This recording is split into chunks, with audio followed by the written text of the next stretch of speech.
Welcome back to Some Offense Intended. I am Jeremy Robinson. I am Mike Mick. Mike remembered the snacks this time. Yes. These are yums, but not just yums. They are universal yums. Yeah, universal yums. Yeah.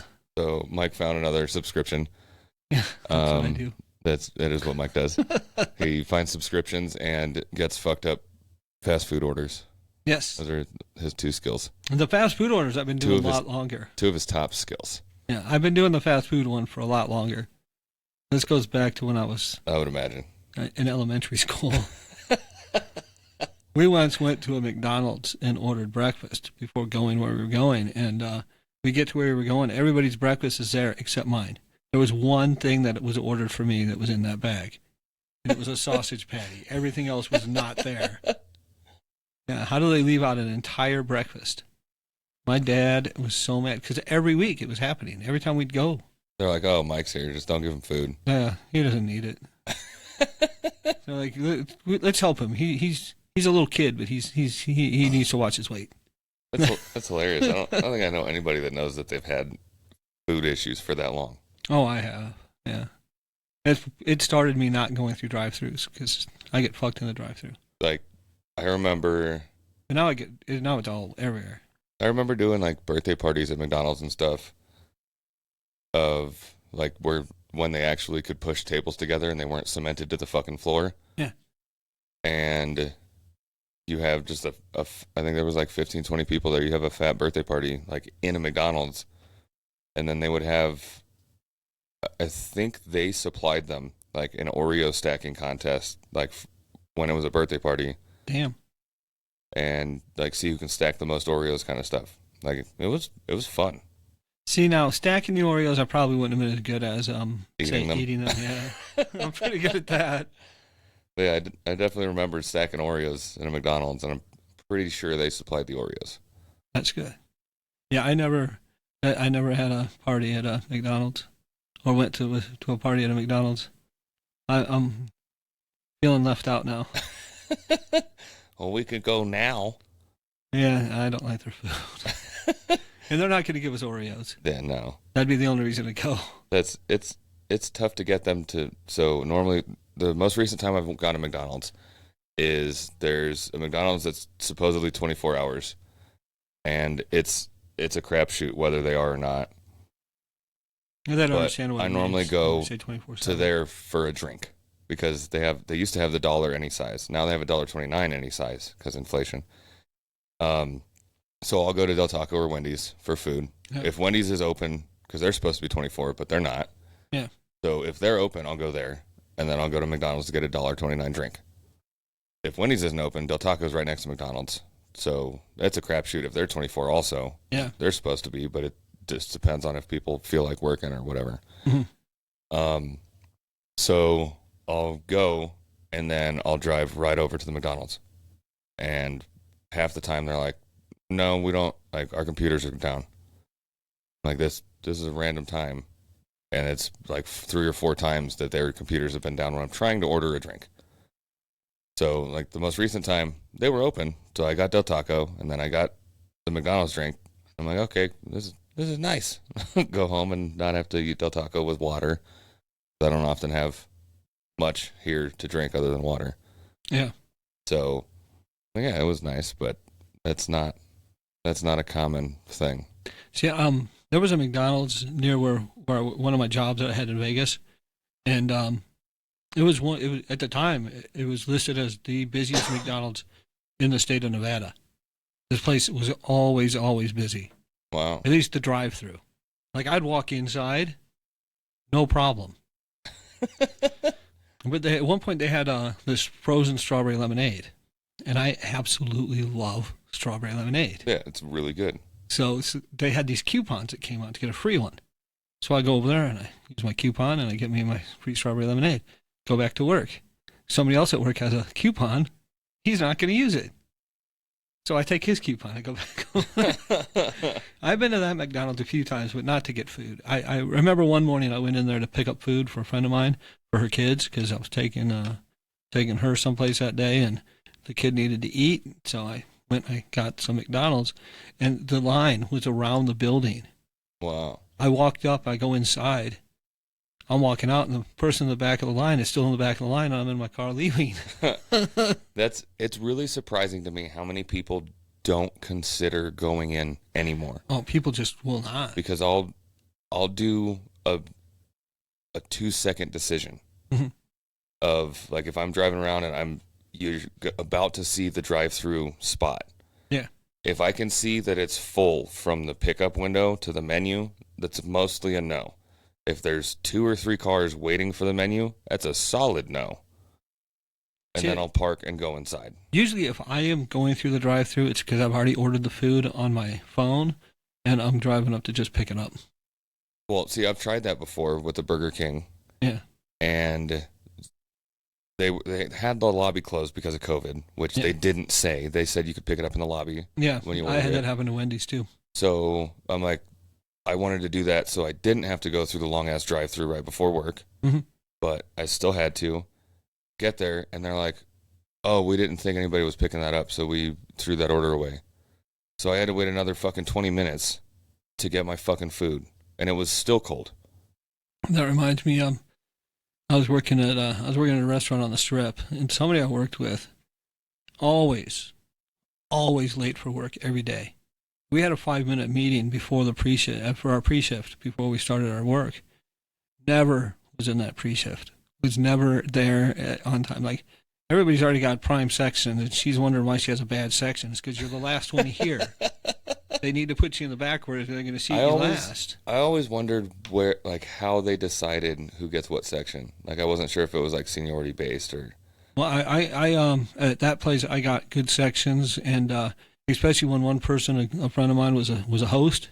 Yeah. He would throw me extra tables. So I figured it was a little bit of that, a little bit of like, okay, well, this person has had like 10 people like call the manager over and like say how amazing they are. Yeah.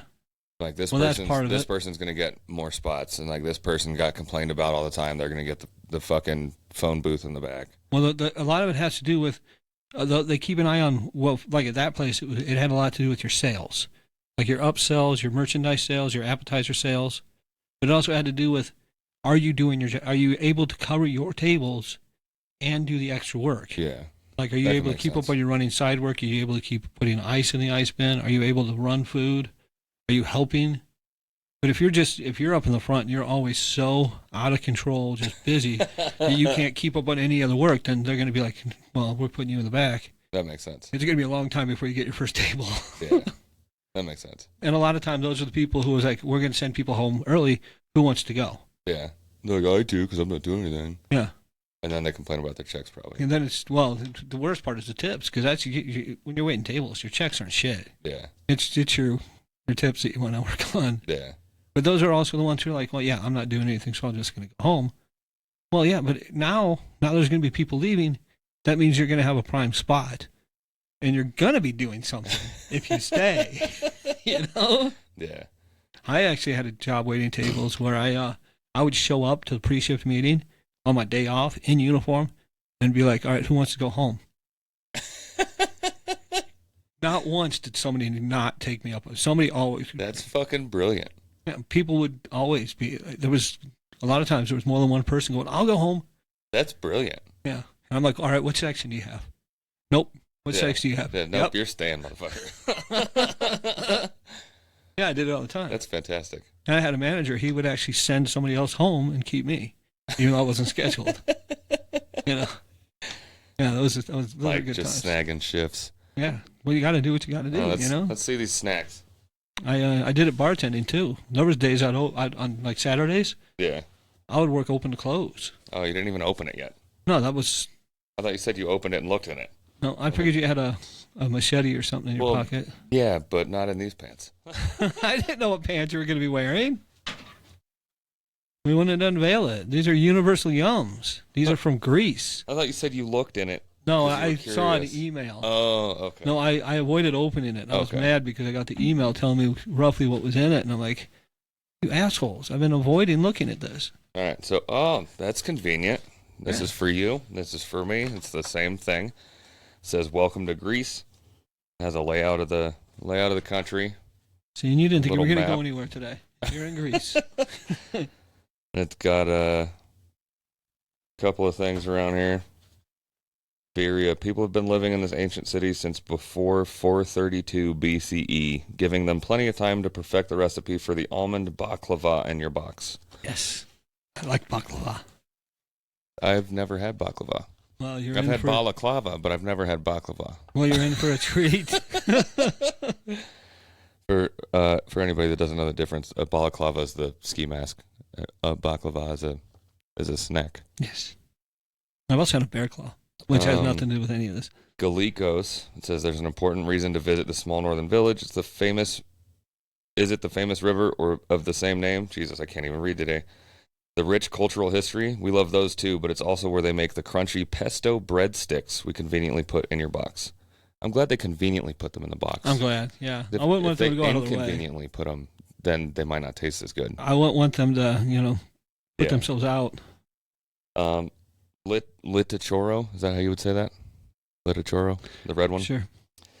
Says, you may not meet any gods there, but Mount Olympus exists in more than just mythology. It's a real mountain that was once home to religious sites and villages. Nowadays, over 10,000 climbers make their way up to its 7,980-foot peak every year. Yep. Oya. You can definitely tell that I don't speak Greece. Yeah, I don't speak Greek either. It's all Greek to me. Yeah. Ever wonder why the famous domes of Santorini are so blue? From 67 to 74, the 1900s. I was just wondering that today. The Greek government sought to uniform the landscape, requiring buildings to be painted like the Greek flag. That's why the country is a captivating canvas of blues and whites. That's actually kind of clever. Yeah. And then the last one says Athens. Greece's capital is home to tons of historic sites, but our favorite is the Panathinaik Stadium. The only stadium in the world made entirely of marble. That would be heavy as fuck. Yeah. Fortunately, people don't normally pick up stadiums. It was built in 330 BCE, excavated in 1870, and then used in 1896 for the first ever modern Olympics. That's fucking cool. What makes it modern? And then it has the Yum scoreboard on the back and has the 7 snacks, team rating. I don't know that we're going to do a follow along that thing. There's a nice little... Favorite Yum, worst Yum. A nice little like mini comic. It says a way we go to Greece. It has like Greece ongoings and then a description of the different snacks and stuff. I mean, at the end, we can pick which one we like the best and which one we least like. Yeah, that's Oregano potato chips. That would be pretty good. Yeah. I'm actually interested in these Pesto breadsticks. And then there's stickers. Fit for an Olympian, positively ambrosial. Greeking out over these. Wow. Wow, yeah. This one is no. Why did I eat that?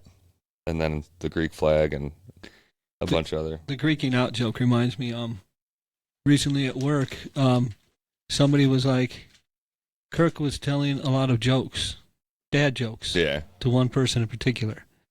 And I said to Kirk, I go, we could make it better. We could have you on the one side and Jeremy on the other. What is this? Good question. On the back it says, so what is the Yum bag? Good things come in small packages, blah, blah, blah. As we're searching the world for the best Yums to bring you, we sometimes stumble on smaller finds that are big on crazy flavor but small in size.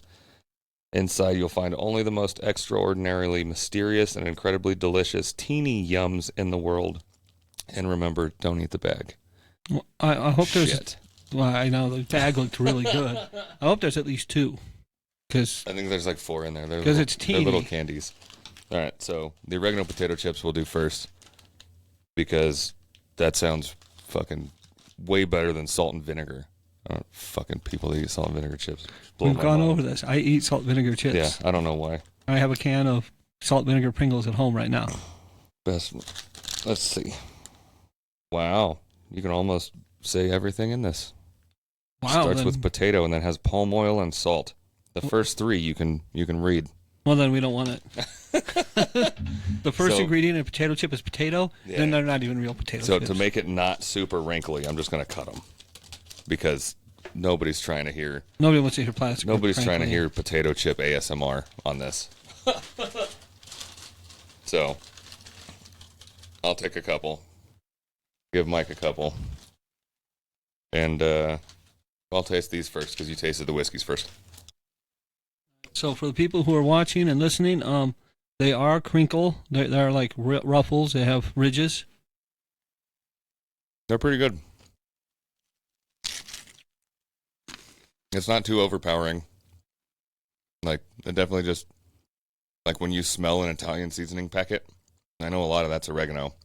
These are good. Yeah. Like, I would buy these at the store. It would be one of the first potato chips I would buy at the store in a long time because I don't buy potato chips. I like oregano and I like these chips. Mm-hmm. Well, that's a win.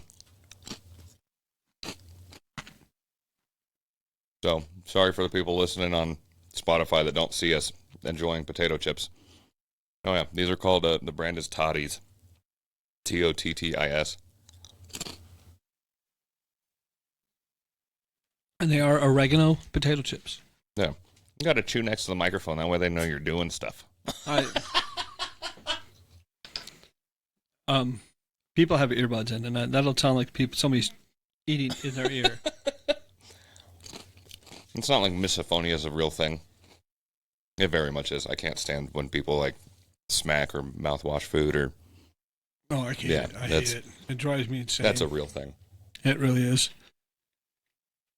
Apparently, it's a genetic thing also. I've got it. So do I. All right, next. Basil pesto flavor. That's called Critsinia. It's mini breadsticks. Yeah, that's one I was looking forward to because the pesto. I haven't had any pesto in a while. I do like pesto. Reminded me of the Bill Burr thing. Going to brunch with all these women. Is that pesto? Because that looks like pesto. Is that pesto? Well, one of the restaurants I worked at, we had really good pesto. But the thing about pesto is if it's done traditionally, it has what is known as pine nuts. And if you have a tree nut allergy, it can be deadly. These are really good. The pesto is like super calm. Has that obviously like bready crouton flavor. They're super crunchy, as you can hear. Yeah, I like those a lot too. Yeah, me too. That's a little crunchier than I expected. Let me only eat two, so I'm not just sitting over here munching on everything like I did the potato chips. All right, so next we'll do a soft cookie. It's soft kings with oats, soft cookie, orange and dark chocolate chunks. Ooh. It says morning boost, which is perfect because I just woke up like an hour and a half ago. I have to cleanse the palate. Yeah, I'll do that in a second. So there is only one cookie, so I guess We'll have to break it in half. It's got orange and dark chocolate. I'm not missing out on this. Mike already knew where I was trying to go with that. And it is super gooey because it is not cool in this room. Kings. Yeah. I forgot to turn the fan on when I woke up in here, so it is very warm in this room. So, orange and dark chocolate. And oatmeal. It's a interesting but very good combination. Oh, it's good. Another one. I would definitely buy those at the store. I wouldn't have thought to put those together. Well, I like those orange chocolate things that you smack and they go into slices and you eat them. Coming around Christmas time. They're okay, but this is better way better. Way better than that. That is really fucking good. Huh. All right. So we have we'll do this one next. It's also from Toddies, the same people that made the chips. It's called a Serenata. It's this is going to be really difficult to pronounce. Millefeuille. It's a croissant with millefeuille cream filling. I don't know what that means. It's food. You don't pronounce it. You eat it. This is going to be one we have to break in half again, too. Yeah. Hopefully there's two baklavas. Hopefully. Yeah. Because if only one gets one, This is a big croissant. Yes. I'll try to grab it right in the fucking middle. Not a croissant sandwich. Which one? Yeah, so. Oh, it smells really good. I can definitely smell some That cream tastes cheese. really fucking good. Holy shit. Wow. That is really fucking good. Oh, yeah, that is. And you can pronounce stuff in this, too. Wow. Yeah, but, Europe food, they Yeah, no, exactly. It actually matters what you put in stuff over there. We've talked about that before a couple times. But yeah, it's wheat flour, not enriched fucking, killed it already flour. That is delicious. It is amazing. So far, everything we've eaten, I would buy at a store. Yep. Very fucking good. I got to hand it to the people in Greece. These are some good snack foods right Very here. fucking good. Oh my God, I'm just going to throw it on the ground. I keep hitting the microphone in the stand. That is really good. Did you finish the cookie? Oh, yeah, I finished the cookie. I finished that. It almost has, like that weird twinge that Irish cream liqueur has? It almost has that with the cream. That's really fucking good. I definitely taste some cream cheese in there. Kind of a hint of that. There's skim milk, a bunch of different, we can go over the ingredients if you want. No, I'm just saying it's good. That's really good. I would definitely eat that again. So, we got a water. You don't cleanse your palate with water. It's either whiskey or Dr. Pepper. Everybody knows that. I'm saving the whiskey for after, the bourbon, because I'm not trying to make everything taste like bourbon. So that's a very powerful taste that cask gave it. All right, so this is the traditional Greek pastry almond baklava. The company is Candylas with a K. Open. Okay, so there is only one, and this is sticky as fuck. Yeah, we should have thought about that. Yeah. Do you want to talk about something, and I'll go get a fucking knife and forks? Yeah, I got some notes I can go over here. Napkins. Yeah, I'll be right back. I was at Walmart this week, and this was another interesting experience. This was not a Walmart I normally go to, and I walk up to the check stand. There's 5 or 6 Walmart employees sitting there, just standing there, having a little conversation, while one guy in the actual next to the check stand reaches over and picks stuff up and puts it in his vest, right in his pocket. Nobody noticing at all. They've got cameras all over the place. They got all these employees standing there. Nobody's noticing that this guy's putting stuff in his pockets. And then I'm over in self-checkout, and this lady freaks out. She's getting all mad. She's like, "Why are you guys all staring at me? What are you, security? Why are you staring at me?" And she's like, "It's my job. I'm supposed to watch people." She's like, "Well, why are you all together, 5 of you, all looking at me? I'm not stealing nothing." She's getting really mad. And then these security guards walk up. You had to see these security guards. This is the only Walmart I know of that they have these security guards like this. And they come up with their body armor on, which I suspect is not actually body armor, as much as it is just a body armor-ish thing. Has body armor now? No, it looked like just like cloth that was made to look like body armor. Do I need 2 spoons? Oh, no. So, yeah. And then I heard him arguing with her. He's like, "Yes, I am security." And you can see clearly across his chest on this faux body armor that it says security. And imagine trying to puff your chest up that much that you have to wear a fucking cloth plate carrier. Well, his partner that was on the other side, see, body armor, while it does give, it's Kevlar, so it does. This guy was large, and the way this body armor was folding and bending, his chest wasn't puffed out, his gut was. and you could see this.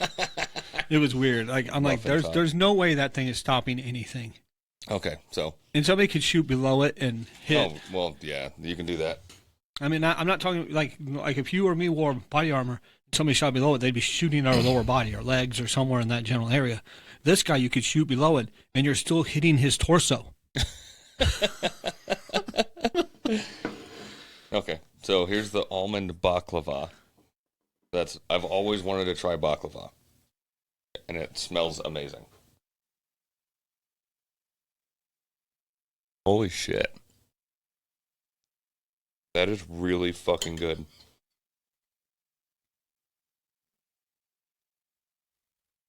That is really good.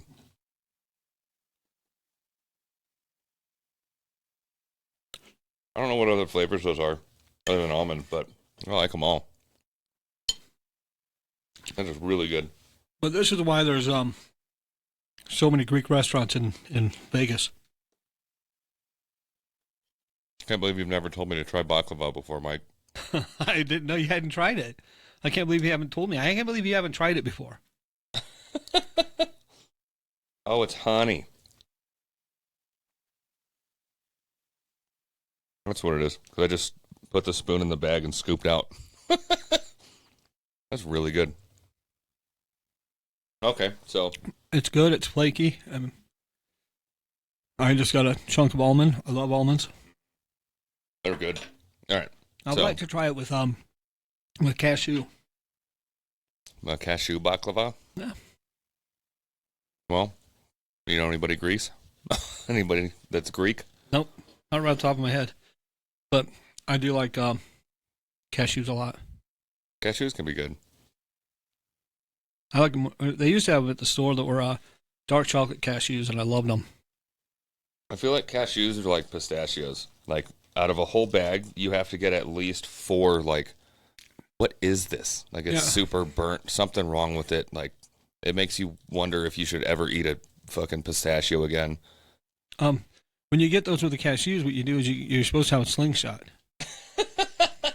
Yeah. Problem solved.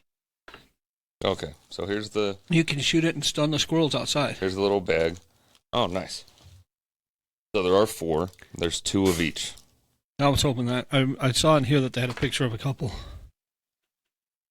So one is a toffee, and one is a jelly candy pomegranate flavor. I'm assuming that's The one that's toffee is the red and white one. what I figured. Yeah. I'm going to go with the pomegranate first. Yeah, me too. But I think you're holding the toffee one. Oh, you said red and white one. Nice. Yeah, the red and white is the toffee. Yeah. Oh, 'Cause I it thought you says said toffee. pomegranate. I was thinking pomegranate. I can see it says toffee. I'm going to go with the pomegranate. So I do like pomegranate. I like pomegranate, but that is the most energy inefficient fruit Oh, yeah, absolutely. in the world. There's a lot of foods that are inefficient. That's nice. It's like a pink, super bright pink. And it's got a Smells really fucking good. nice sugar coating on it. It does smell good. Surprisingly, I can smell something today. That is really good. That is good. Not overly sweet like you thought it would be. Like I thought it would be. I thought it was going to be really sweet. Yeah. That's really good. I bet it's not fucking horrible for you either. I was gearing up for something to be super sweet. And that was really good. Okay. Some water. And then we'll try the toffee. There's some water in here. It used to be.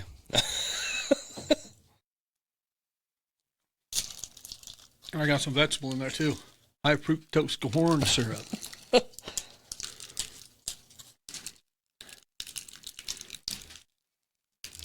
I don't know that I expected toffee to be this color.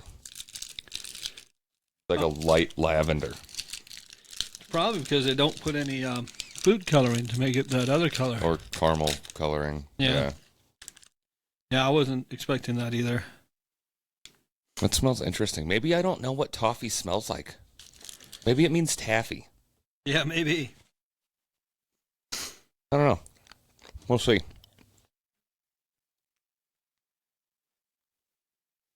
That is an interesting flavor. not anything of what I was thinking of when it comes to toffee. No. Not bad. It tastes lavendery. Like what I imagine lilac and lavender soap would taste like.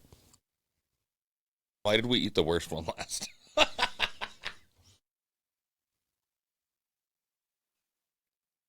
I'm not a big fan of that one. I don't like that one. No. Yeah. Good job, Mike. No, I don't like that one. Well, thanks for bringing all the snacks, and good job, Jeremy, for picking the worst for last. Yep. Actually, it's probably best if we had the worst for last. Why? Because it might make us a little gun shy about the other ones that are going along. I wouldn't have cared. But yeah, no, that was... I don't want to eat a flower. Yeah, that's exactly what I imagine. Like if you grabbed either lilac or lavender, just like the sprout, then it's just all the purple, and you're, oh, that's what it would taste like. That's really weird. That's literally what flowers smell like, is what that tastes like. Yeah, that's weird. Yeah. Okay, well, they can keep that one. All the other ones are great. Well, we do have our least favorite. Hey, so I have this right here that actually describes it. You want to hear about it? Yeah. So, mastic rose toffees. So if we'd have known that might have changed. Yeah, it does have a rose flavor. That it reminds me of the smell of the roses that we grew in my yard back in Nebraska. Ever wonder what a tree tastes like? Never? We can't be the only ones, but regardless, you're about to find out. Mastic is a unique ingredient that comes from resin produced by mastic trees. Its flavor is similar to pine, but with a hint of something that's hard to put your finger on. So you're ready to try something completely new? Pull out your phone and capture the experience. Explain the flavor as best you can, then tag us on your favorite social media platform. Well, I guess we're gonna have to clip this and send it to them. Yep. Because I've heard people talk about mastic. They're like they chew that instead of gum. It's just tree resin. I've heard of it too. Yeah. And like it's supposed to have like some decent stuff for you, and it's not full of. It's fucking tree. Yeah. But I can honestly say, walking through like say Yosemite, I've never actually looked at the trees and thought, I wonder how that tastes. Okay. Well, it said, have you ever wondered what a tree tastes like? Well, You've never eaten pine needles as a kid because you wanted to know what they tasted like? no. You've never eaten grass as a kid because you want to know what they taste like? No. So most of the grass in Vegas tastes like plums. Oh, shit. I've been missing out. You have been missing out. And pine needles taste exactly like they smell. Yeah, they never looked appealing to me. But like I've been to like Yosemite and seen a ponderosa pine, and I'm not like, oh, I should go get me a bite of that bark. Yeah. Because I've had bark, but it's chocolate bark, not tree bark. Like croissant. I'm reading about all the rest of them. Oh, and they even have all the ingredients and shit right here too. That's cool. And how to make a Greek orzo salad. Choco peanut mochi. That sounds fucking amazing. Yeah. I'm in. I'll take it. I already like mochi. And obviously if there's chocolate and peanut in it. Yeah. Sounds even better. Let's see if rose toffees. Oh, it doesn't give the ingredients. It just does the nutrition facts. Damn it. I don't need it again, so I won't. Okay, so which one do you think was the sweetest? Probably the cookie. Just because it's chocolate. So it's tied with the croissant with sugars. Guess how much sugar was in that cookie? I wouldn't have any idea. Based on an American cookie. I don't know. 13 grams. Okay, well, no. A normal fucking like American cookie that size would probably be around 20 or 25 grams. Yeah. There was 13 grams of sugar in that cookie. Nailed it. Because he saw it in the email. No, I did not. I didn't look at any nutritional values in the email. I guess the baklava was the sweetest. Baklava was good. 19 grams of sugar total. Yeah, this is all not fucking horrible for you, like everything I look at here. That's surprising. I gotta hand it to Grease. This is really good. Really fucking good. Huh. Yeah, so I recommend eating Greek snacks. And I'm going to nibble on some of these breadsticks to get the rose out of my mouth.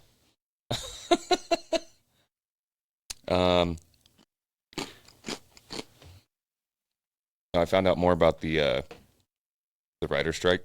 Yeah.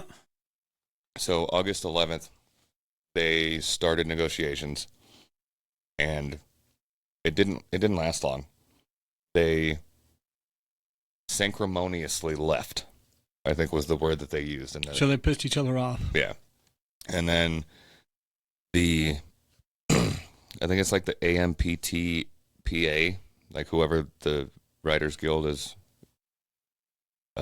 negotiating with, they submitted an offer.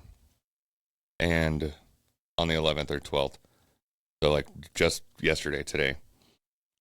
Yeah, you know you're not supposed to take the first offer. Yeah. And they're supposed to read it and respond to it by next week. So it's an ongoing thing, but at least they're in negotiations now, kind of. Yeah. So we'll see. Well, of course, the people who make the TV shows want to get this shit done because we're looking at the new season of TV coming up. Yeah. Which. Yeah, so there's a lot of.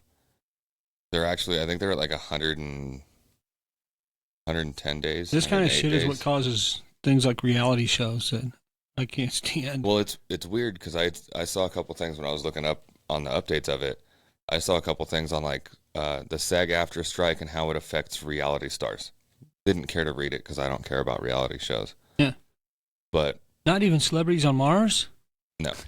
But see, that's what I was going to say, though, is that might be the only thing that's different, is because those are actual actors and actresses that aren't just like fillers. Like, I think they could still film Survivor with an actor's strike and a writer's strike because you don't have to fucking do anything. Yeah. And none of them are actors. You just need a host. Yeah. And you could pick the, like, oh, this guy didn't qualify for being a survivor. You want to be the host? Yeah. Or like whoever has the most charisma. Like, okay, well, you can host it this time. Yeah. So, I don't. And he would just get paid and not have to worry about whether he wins or loses. Yeah. I don't know how much they'd pay him, but yeah, it'd be. He doesn't have to worry about winning immunity challenges or. Yeah, so I don't think that would change anything at all. No, I'm saying that, but there was a strike before that led to them making reality shows. I 100% believe that. Because, and then people like them for some reason. Because it's like a living vicariously kind of thing. Do you know how many episodes of The Bachelor or The Bachelorette I've actually seen? Probably like 30. None. Oh. I've seen commercials. I thought that was going the other way. No. I've seen commercials. That's the most I know of it. Oh, you get a rose. Yeah, I've seen commercials and clips from YouTube and Facebook and shit of just like some of the most ridiculous encounters, and like that. There's a lot of ridiculous stuff. I did also look up the woolly mammoth and like how it does whatever with the ecosystem. Mm-hmm. So it's a yes and a no. Of like them bringing back woolly mammoths will help the polar ice caps from fucking melting kind of shit. Mm-hmm. So the reason for it is that, like, obviously elephants eat grass, green stuff, trees, like everything. Yeah, they eat. There are several places call the elephants nature's tree pruners because it's biting height and they just like chew on shit and whatever. And giraffes too. So the woolly mammoths, that and like how heavy they are, like if they stomp on a fucking tree sprout, it's not growing. Yeah. So what would happen is the permafrost that like obviously helps keep everything and like all the, oh my God, there's frozen carbon down there that if it thaws out, it's going to release into, I have several questions and doubts about that I'll touch after this. Yeah. But basically the woolly mammoth just existing, walking around, kept everything like to tundra grasslands. Like it was grasslands. Like there wasn't trees. If there was, they would eat them. And then they would just keep mowing grass and so keeping it grass and no trees helped the frost hit the ground harder. Yeah. And allow it to permeate it faster, so it actually stays frozen. All right. But when they say the woolly mammoths went extinct, it only contributed 0.1 degree Celsius to the warming. I still want them back. I think it'd be dope to have them back. If we don't bring them back, how am I going to ride one? I've ridden an elephant. I've never ridden a woolly mammoth. I've never ridden an elephant. And I've seen pictures of people on the back of a woolly mammoth. And I saw it on Futurama. And I thought, that's fucking awesome. Yeah, so, like, it makes sense. But the whole, like, grass in your front yard is actually not good for the environment. No. Because it doesn't do as much carbon dioxide swap as people think it does. And then you have to trim it, you have to fucking do this, you have to that. Like, that's all. Think about how many gas lawnmowers are running in the country. And that's all negative of the fact of how much grass you have. Yeah. So, like, if you grow hemp in your front yard, that would fucking, hemp does carbon dioxide swap at a fucking impressive rate. Depending on the state, you could grow weed in your front yard. Yeah. And you could sell it on the side. You might have to do it in your backyard. I was going to say, you might want to do it in your yeah. backyard because then people can't just walk past and snatch it. Yeah. But that'd be a side hustle right there. So it used to be, did we talk about grass before on here? No. But I did want to mention, since you said about the woolly mammoth, now we know how to get rid of the weeds in your driveway. Yeah. Woolly mammoth, just stomp them out.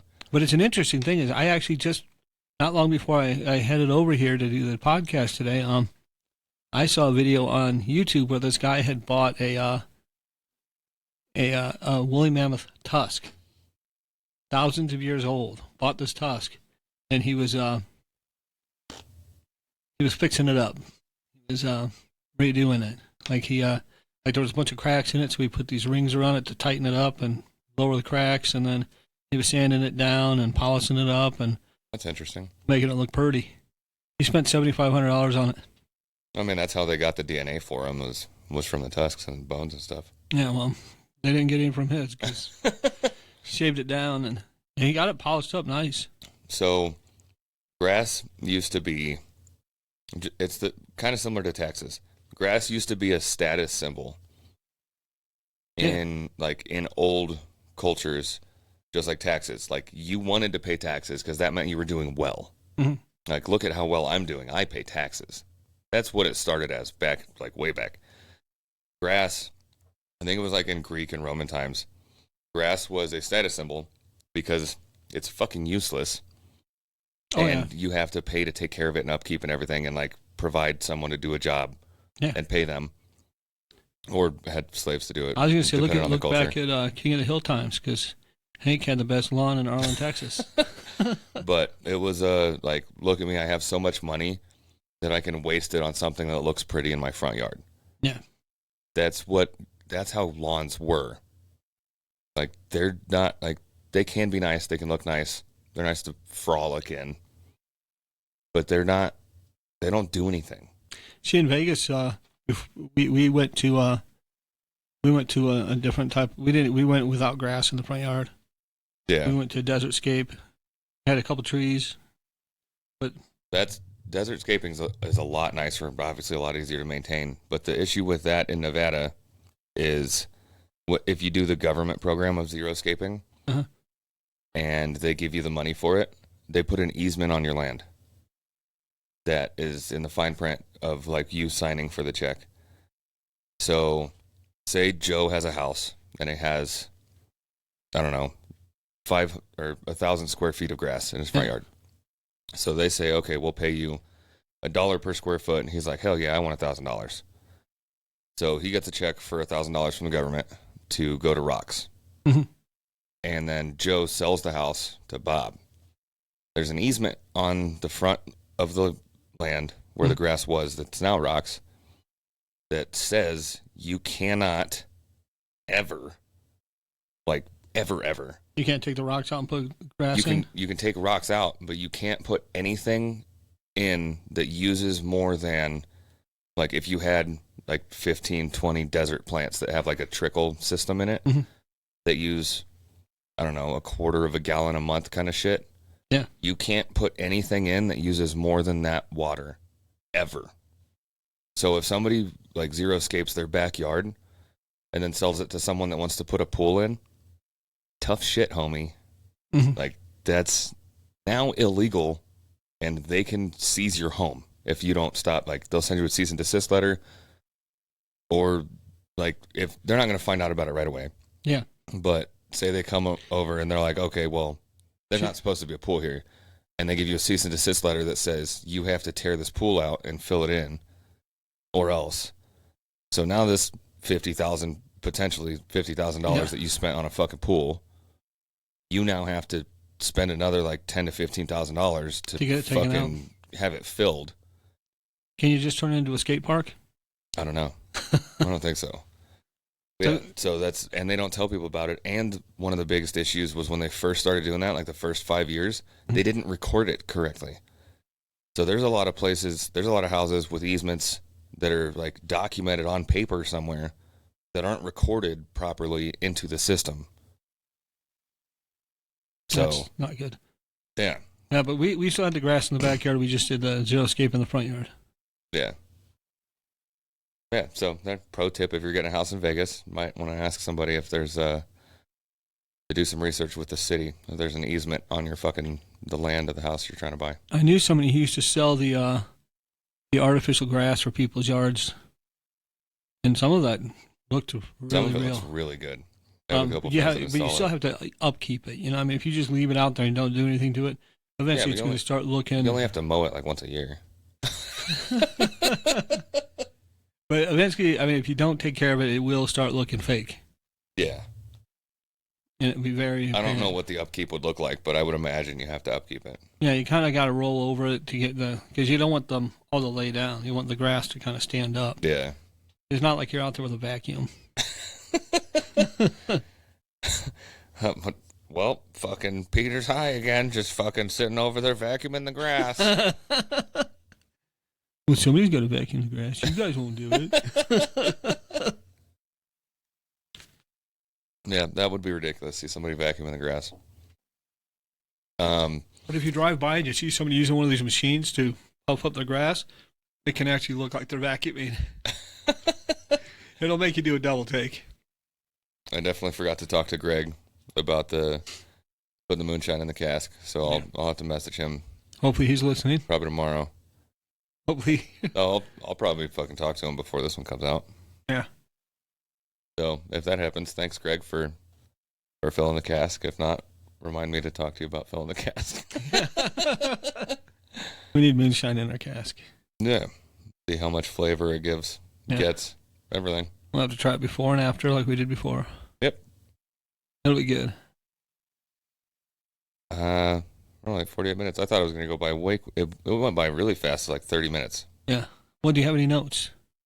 Those two updates were what I had, the woolly mammoth and the rider strike one. Well, besides the woolly mammoth tusk thing that I saw on YouTube before I came over, I saw another donut operator video. Oh, yeah? And this one was impressive. That there was this guy, there was a domestic violence situation, which very dangerous for the police. And this guy they have a lot of police there. And this guy's got an AR. He's shooting at the police. And this guy pulls up, goes to the back of his truck, pulls out his AR. He's not close to this perpetrator at all. And he's got his, he pulls out he's as calm as can be, pulls out his AR, goes to the side of his truck, bullets are flying. He puts his red dot on him from 183 yards away. Wow. Which, to people who don't know, red dot is not a scope. It does not increase your vision. It does not magnify anything. It's like looking through your eyes. And let me just touch on this here real quick while we're talking about red dots. If anybody from Activision or Microsoft or anybody that does Call of Duty is fucking listening, red dots help with quick target acquisition. Yes. So if I put a red dot on a fucking gun in Call of Duty, it shouldn't slow down the aim down sight speed, because it's literally meant to do the opposite of that. Yes. So sorry. Who would want to slow it down? Rant over. That's yeah. But who would want to slow it down? You want to go faster. Yeah. So that's 183 feet away. One shot. Feet or yards? Yards. I mean to say. Sorry. Hit one shot. That's a difference too. One shot hits him. Wow. The guy goes down and he's calling over the radio, calm as can be, like no big deal. Made the shot. Easy as can be. He's telling everybody he's down. Use caution because he could be down, and it could just be an ouchie. He could. So they get over there, and apparently there was 2 shots that hit this guy. There was the one that he shot where he put him down, and then the guy shot himself in the head. Oh wow. Yeah. Apparently he knew he was done. So. Wow. No, but he shot a bunch of rounds off at these officers. Didn't hit one of them. So apparently he wasn't as good a shot as the one officer. Well, you're just shooting wildly from 180 yards. But he nailed him. A lot of the officers were closer to him. This guy, the guy who hit him, he just showed up on scene. There were other cops that were already shooting. Yeah, there was a whole bunch of police on scene. Fire all the rest of them. They don't need to be fucking part of the police force. He pulls up. He just gets there, pulls out his gun nonchalant, like he's just going to the range. Pulls around the thing. Gets him in his spot in his red dot, and he just boom. All right, wow. Everybody move in. Yeah, it was a hell of a shot. Even donut operator called it probably the best shot he's seen that he's done a video for.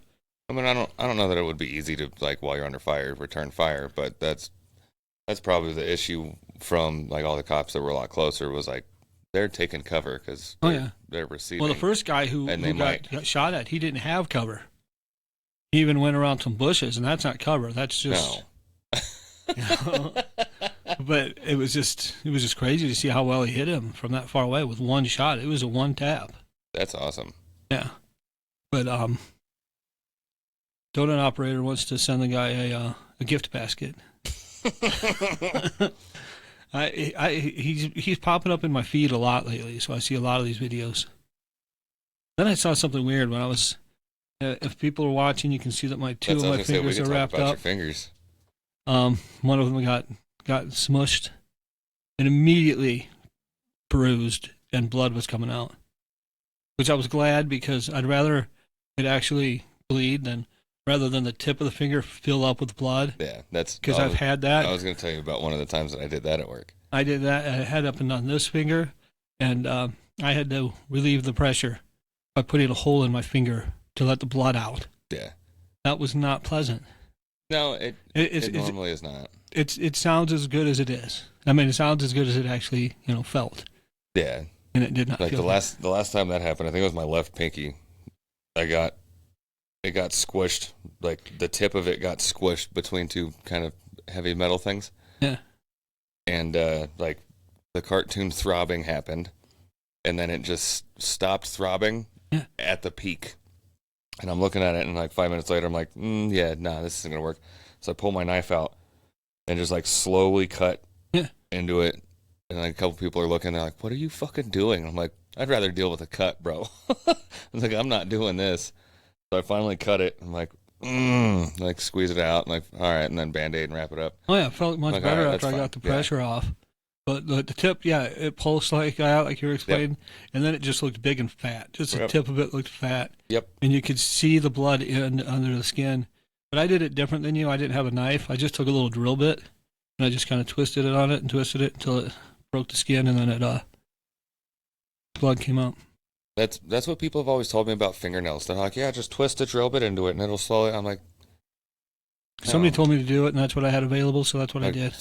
I've also heard somebody like, obviously like needle nose pliers or something. You can either do a drill bit or a needle, like a fat needle, and heat it up till it's like glowing red, and then just you burn through your fingernail, and it's supposed to be a little less painful. That doesn't sound good. Well, it's a little less painful than sitting there and fucking twirling it. Yeah, but I was just watching TV twirling a drill bit. Wasn't even paying attention. Next thing you know, I got a drill bit through my finger. Through your foot. I said foot because I actually, in my mind, I was picturing a picture I saw today where somebody had some, they were clearly riding either an ATV or motorcycle or something. It was like this massive fucking stick just branch stuck that was through, like yeah, fucking 3 or 4 feet long. just stuck through their foot. How do you do? And there was no blood. Yeah, I don't know. That was weird. It could have been photoshopped because you'd think there'd be blood. Well, I mean, depending on where it was, like it could have just like folded his toes. Like if it came in from the top, and just fold his toes into his boot, because it was like at the very tip, like where your not your pinky toe, like your pinky toe and your middle toe, like between those 3 toes, that's where it was. So it could have come from the top down and just folded them into the boot.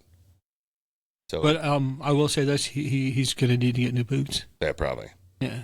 But I also, yesterday I was at, I was getting the reason I mentioned the fingers is because while I was waiting to get the X-ray and all that, I was scrolling through some things on my phone, and I saw that they found this. Scientists had found this. It's a 20-armed creature in the ocean. It's just a 20-armed creature. Yeah. Apparently they caught it and they decided to count the arms, but it says it's a new species. It's really weird looking. Huh. But I don't know how you get a new species. We can put this on our Facebook page, but I'll show it to you. They found that thing swimming around the water. Looks like something you'd find in space. Looks like something like out of Aliens. I don't. That's weird. Is it? And it's not just planted in the ground. It moves around. It moves around. It's like the way it's shaped. It looks like some of the weeds I've had in my fucking front yard. Yeah, no. This is what they found in the ocean. It was swimming. That's weird.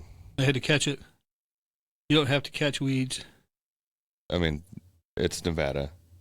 Tumbleweeds run from you. Yeah, they do. They also, if you're not looking, they sneak up on you and hit you. That's super weird. Yeah. I don't know that I would call them arms. Well, that's what they called them in the article. Well, they're I'd call stupid. them tentacles. I don't even know if I would call them tentacles. That would be the closest thing to what they are, but that's 20 stringy things. Yeah, like until they know like what it is and like if they can move them, like tentacles are prehensile appendages that they can move like of free will. Yeah. That aren't boned.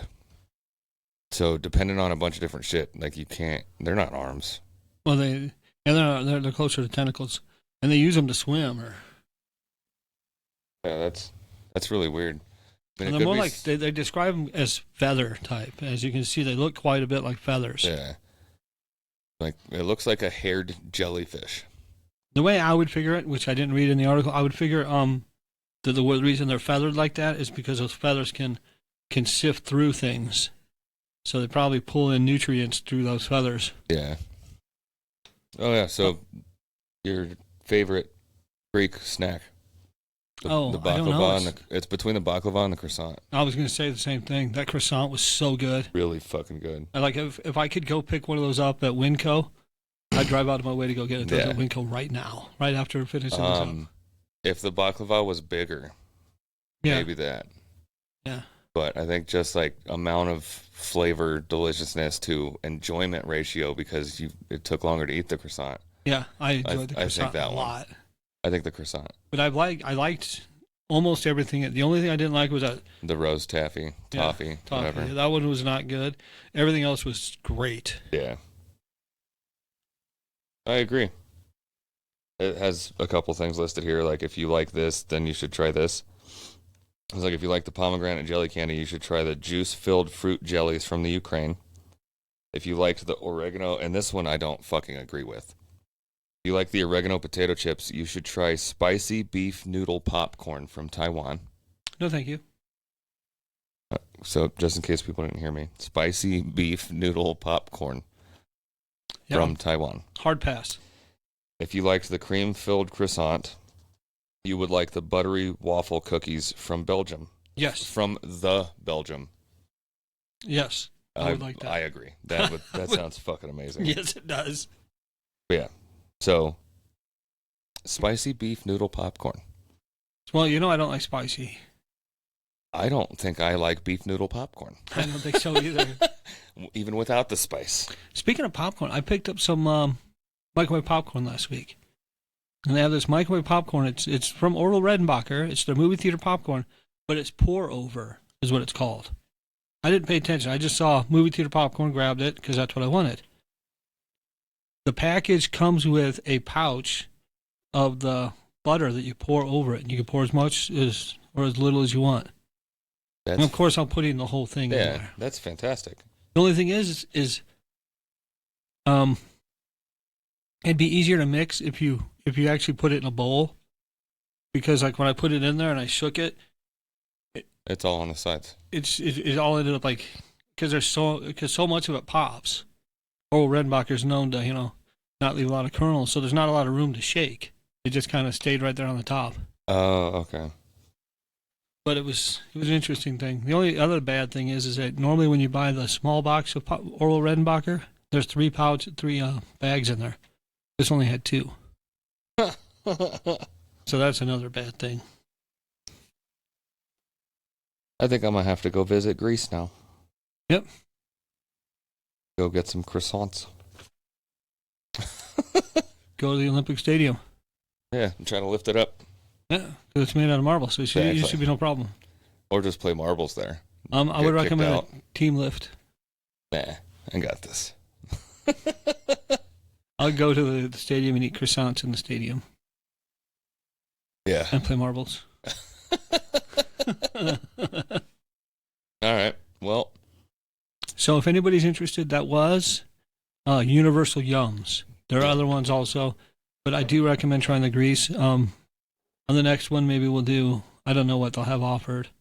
They had this, Indonesia, and something else offered. We should figure out and talk to them and fucking get a link. Yeah. Because that's different. A couple of other things that we've tried or talked about or whatever. I was like, it was fucking good. Yeah. Yeah, I'm glad I picked this up. So, yeah, we'll... We're not going to be just doing taste testing, but no. Every once in a while we get a chance to, we're going to, Yeah, we'll do a couple things here and there. Just like, we like fucking bourbon, whiskey, so we did that. And we like food. We like snacks. So, obviously, we had to try some. I think the options were... What were the options? Like, Taiwan. Well, this one had Indonesia, Greece, and I can't remember what the third one was. But Greece seemed like the best one to me because I've eaten at Greek restaurants, and I wish I could find a good one here. I haven't ever looked. Oh, there was a place around the corner from my apartment. It was a house that was a Greek restaurant, but by the time I already moved there, it was already closed. I don't know if I've ever eaten at a Greek restaurant. Oh, God. The tzatziki and it's so fucking good. There's still honey from the baklava on the table. Yeah, there was a few good ones in Vegas. I'm sure there were a lot of good restaurants in Vegas. Yeah. All right. Well, we will find a way to share links and stuff to help support them, and you can support us. And in the meantime, you can support us by following us on Spotify, Apple Podcasts, whatever you listen on, Facebook, YouTube, Instagram, at Some Offense Intended. The YouTube one you're going to have to do the thing with, or just search it. You can actually Google us. And just Google Some Offense Intended. And it'll pop up so many different options. Or Google Some Offense Intended podcast. It'll make it so easy. Yeah. Give us a like, follow, subscribe, share, tell peoples. And if you think of a country that we should try snacks from, let us know. We'll do our best. Yeah, let us know. We'll try to find something from there and let you know what we think. And goodbye.